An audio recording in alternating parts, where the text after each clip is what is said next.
Good morning. তোমরা সবাই কেমন আছো? আশা রাখছি যে যেখানে আছো সুস্থ আছো, ভালো আছো। তো তোমাদের আশীর্বাদে আমিও বেশ ভালো আছি। তো দেখো সকালবেলা একটু আদা চা খাবো, তার জন্য এই যে রেডি করে নিয়েছি। তো এটা হচ্ছে ৩ জনের জন্য, আমি ছেলে মেয়ে ৩ জনেই খাবো। ছেলেও বলছিল আজকে একটু চা দাও। তো সকালবেলা একটু তো ঠান্ডা এখনও পড়ে, ওই জন্য আজকে হরলিক্সটা খাবে না ও, যেহেতু বাড়িতেই আছে। একটু চা খাবে আমাদের সাথে। আর ওকে দুধ চা এমনিতেও দিই না, আর আমরাও বেশি বেশি দুধ চা খাই না। তো ওই জন্য যাই হোক লাল চা খেয়ে তারপরে দেখো কাজে লেগে পড়লাম। সকালবেলা উঠে কিন্তু প্রথমে আমি ঘর ঝাড় দিয়ে উঠান ঝাড় দেওয়া, রান্নাঘর পরিষ্কার করা সবই করেছি। তারপরে দেখো আমি একটু ঘর মুছে নিচ্ছি। আজকে যেহেতু শুক্রবার, আজকেও একটু ঝেড়ে পুছে পরিষ্কার করে নিয়েছি, রান্নাঘরটা পরিষ্কার করেছি। আর কালকে তো শনিবার, কালকে আর ঘরটা ঝাড়া যাবে না, তো আজকে একটু ঝেড়ে নিয়েছি। তো দেখো ঘর মোছাও হয়ে গেছে, এবার ডাইনিং স্পেসটা একটু মুছে নিচ্ছি। তো তারপরে বারান্দাটা একটু মুছে তারপরে একবার বেরিয়ে যাব স্নান করতে। তো স্নান করার আগে একটু রান্না সেরে নেব, কেন কি তাহলে অনেকটা দেরি হয়ে যায়। তো 12টা-1টার মধ্যে রান্না হলে ভালো হয়। তো চা খেলাম, তারপরে রুটি সবজি খাবো একটু, ওর জন্য রান্নাঘরে ঢুকে গেছি। তো এই যে দেখো সবজি নিয়েছি এখানে, সমস্ত সবজি দিয়ে একটা তরকারি করব। এখানে যে রাঙা আলু, বিনস, আলু মানে এমনি নর্মাল আলু, তারপর হচ্ছে কোয়াশ, একটা টমেটো দেবো, সব কিছু দিয়ে আর আদা থেতো করে দেবো একটু, পাঁচফোড়ন দিয়ে সবজিটা করব। তো বেশ ভালো লাগে। এই যে দেখো সমস্ত সবজি আমি রেডি করে নিয়েছি, আর একটু দেবো বাঁধাকপি। তো বাঁধাকপিটা দিলেও ভালো লাগে। সব রকম সবজি দিয়ে তরকারি করে না বেশ ভালো লাগে রুটি দিয়ে খেতে। আর এদিকে আমি কিন্তু আটা মেখে নিয়েছি। তো আমি তো আটাই খাই, রুটি ময়দাটা খাই না এখন আর, আটা খাই। তো এই যে আটা গুলি করে নিয়েছি, বলের মতো করে গুলি করে রেখেছি। এটা পরে ভাজবো, আগে আমি সবজিটা বসাই। এই যে দেখো সবজিটা বসিয়ে দিয়েছি। এখানে তেলের উপরে পাঁচফোড়ন দিয়েছি, তারপরে আদা থেতো করে দিয়েছি, একটা শুকনো লঙ্কা, একটা তেজপাতা দিয়ে ফোড়ন দিয়েছি। তো একটু কাঁচা লঙ্কা দিয়েছি ঝালের জন্য। আর বেশ একটু নাড়াচাড়া করে নেব। তারপরে স্বাদ মতো একটু নুন দেবো, হলুদ দেবো, আর নামানোর আগে একটু ভাজা মশলা দিয়ে নামিয়ে নেব। বাস হয়ে গেল। তারপরে দেখো এই যে দুধ চলে এসছে, মানে বাড়িতে দুধ দিয়ে যায়। তো দুধটা একটু গরম করে নিচ্ছি। তো দুধ তো এখন খাবে না কেউ, আজকে যেহেতু ছেলে হরলিক্স খাবে না, ওর জন্য দুধটা থাকবে। আর আমরা কফিও খাবো না এখন, বিকেলবেলা সবাই দুধ খেয়ে নেব। তো দেখো এই যে লবণ দিয়ে দিচ্ছি স্বাদ মতো। আর দুধ এক এক দিন মানে বেলা করে আসে, তো যার জন্য সকালবেলা আর হরলিক্সও দিতে পারি না বা কফিও খেতে পারি না, সকালবেলা তেমন হয় না। আর যেদিন সকালে দিয়ে যায় সেদিন কফিটা খেতে পারি। তো আজকে না একটু বেলা করেই দুধ এসেছে, ওর জন্য মানে এই যে আমরা দেখো চাটা খেয়ে নিয়েছি, তারপরে কিন্তু দুধ নিয়ে আসলো, ওর জন্য মানে একটু লাল চাই খেলাম। তো যেদিন একটু দেরি হয় তো সেদিন আর কি লাল চা খেয়ে নিই। তো যেহেতু মেয়ে টিউশনে যাবে, ওর জন্য তাড়াতাড়ি করে ও একটু চা খেতেই ভালোবাসে। ও একটু ছোটোবেলা থেকেই চা খেত, আর এখন তো একটু বড় হয়ে গেছে। তো টিউশনে যাবে, খালি মুখে যাবে না, ওর জন্য আমি ওকে একটু চা করে দিয়েছিলাম। ও চা খেয়ে চলে গেছে টিউশনে, তারপরে এসে আবার রুটি সবজি খেয়েছে। তো যাই হোক এই যে দেখো আমি রুটি ভাজছিলাম, এই যে প্রায় হয়েই গেছে আমার রুটি ভাজা। এবার সবাই মিলে সকালে যে ব্রেকফাস্টটা করে নেব। তো এবার মেয়েও চলে আসবে, এদিকে আমি রুটিটা করে নিচ্ছি। এই যে দেখো রুটি ভাজা আমার কমপ্লিট।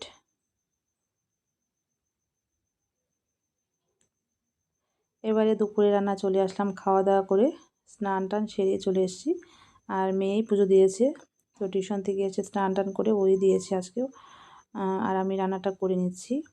এখানে দেখছি আজকে না বাজারে গিয়েছিলাম, মানে সকালে খাওয়া দাওয়া করে একটু বাজারে বেরিয়েছিলাম। কিন্তু বাজারে এমন সময় গেছি দেখি যে মানে সব বন্ধ হয়ে গেছে, মানে বিশেষ করে মাছের বাজারটা দেখি সব দোকান মানে বন্ধ করে।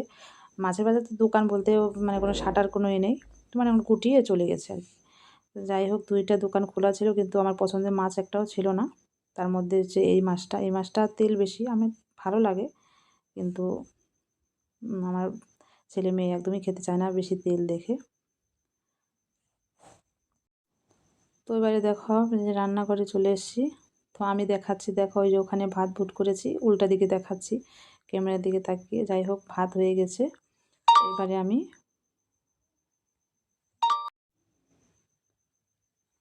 তরকারিটা করে নেব। তো আমি দেখো চুলে হাত দিয়েছি কেন বলো তো, ওই যে বললাম না স্নান টান করে নিয়েছি, কিন্তু মাথা পেঁচে নিয়েছি আর কি। এই মধ্যে দেখো মাছটা ছিটকে এসে তেল আমার গায়ে ছিটকে এসেছে। আর এই মাছগুলো না প্রচুর ফুটে, মানে এই যে বোয়াল মাছ বলো আর হচ্ছে পাঙ্গাস মাছ বলো, এগুলো প্রচুর ফুটে ফুটে এসে মানে নাক চোখ মুখ সব মনে হয় বর্ষ করে দেবে, এরকম ব্যাপার। তো যাই হোক, আমি বুঝতে পারিনি, অনেক দিন পর মানে নিয়ে এসেছি। তো আমাদের বাড়িতে এই পাঙ্গাস মাছটা আসে না সহজে, তো আমি যদি নিজে ইচ্ছায় নিয়ে আসি তবেই আসে। যাই হোক, আমি নিয়ে আসি, মানে মাছ পাইনি, কী করব, এইটাই আমরা খাবো আজকে। আর কালকে তো শনিবার, নিরামিষ খাবো। যাই হোক, এই যে দেখো অল্প করে নিয়ে এসেছি, তো এটাই রান্না করবো আজকে। আর মশলা করে নিচ্ছি, ওই যে দেখালাম মিক্সচারে করে নিচ্ছি মশলাটা। এটা না মাংসের মতো করে রান্না করবো, একদম মাখো মাখো করে, তো বেশ ভালো লাগবে। তাহলে আলু দেবো না আজকে আর, এটা মাছ এমনিই খেতে চায় না, আলু দিলে আর খাবে না।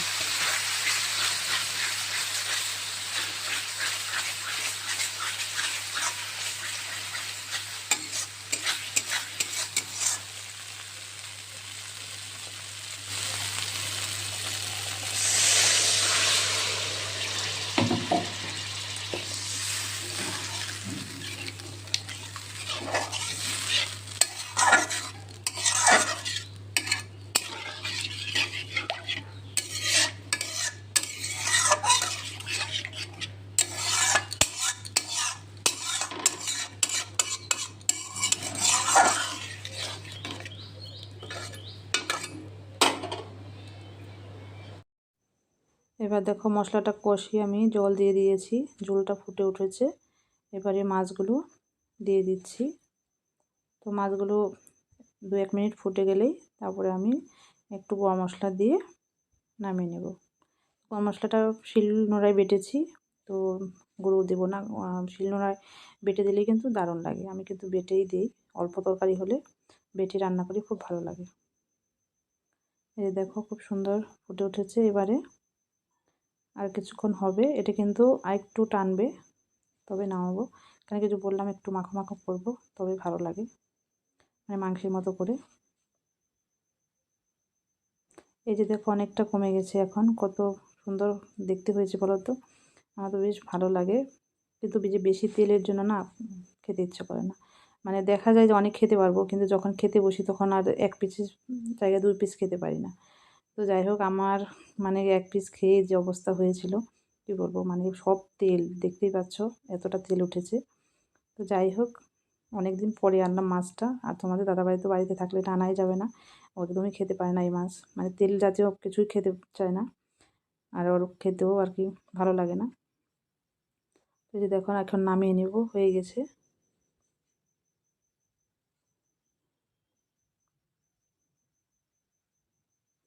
এই যে দেখো এটির মধ্যে নামিয়ে নিচ্ছি, কত সুন্দর হয়েছে দেখতে, খেতেও ভালো হয়েছিল। কিন্তু ওই যে বললাম, মানে আমাদের বাড়িতে তেল বেশি হলে খেতে চায় না। আর এই মাছটার মধ্যে এতটা তেল থাকে, সবাই জানো। ওই যে দেখো পিছনের ওইটা তেলই ভর্তি, তেলে ভর্তি, মানে একদমই পিসগুলোই মনে হয় তেল, এরকম।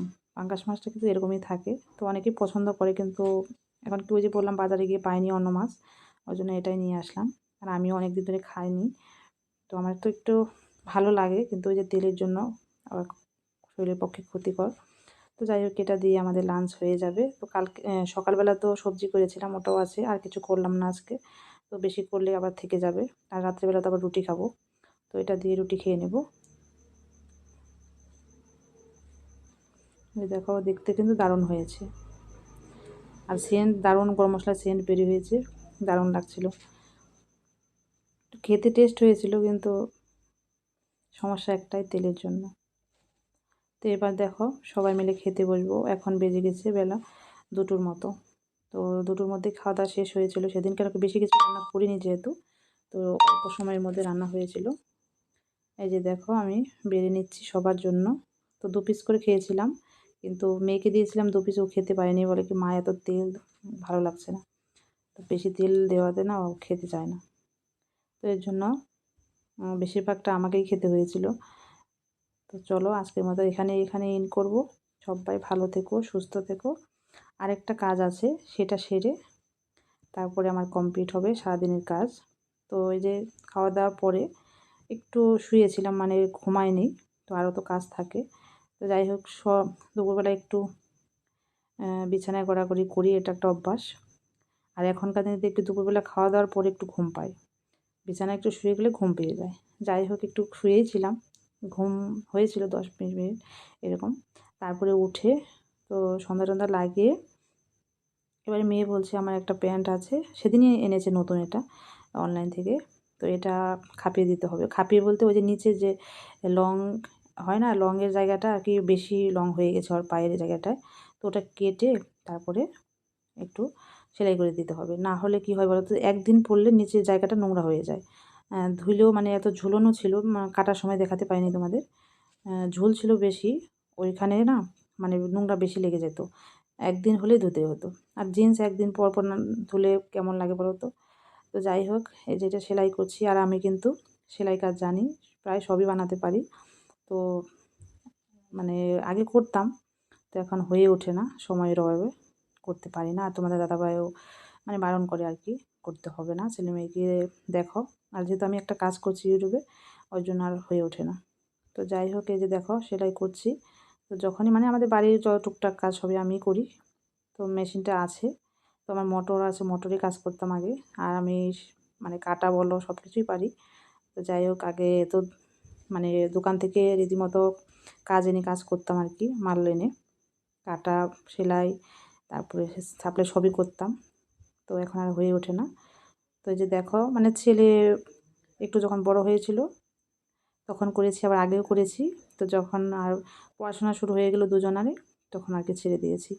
তো দুজনের এই যে মোটরের খটখট একটা আওয়াজ ওরা একদমই পছন্দ করে না, মানে পড়াশোনার ক্ষেত্রে ক্ষতি হচ্ছিল। ওই জন্য আমার এদিকে বন্ধ হয়ে গেছে। তো সবাই ভালো থেকো, সুস্থ থেকো। আবার দেখা হবে কোনো না কোনো ভিডিওর সাথে। এখানে ভিডিওটা ইন করব। আশা রাখছি সবার ভালো লাগবে। আর যদি ভালো লেগে থাকে একটা ছোট্ট মিষ্টি একটা কমেন্ট রেখে দিও। টাটা।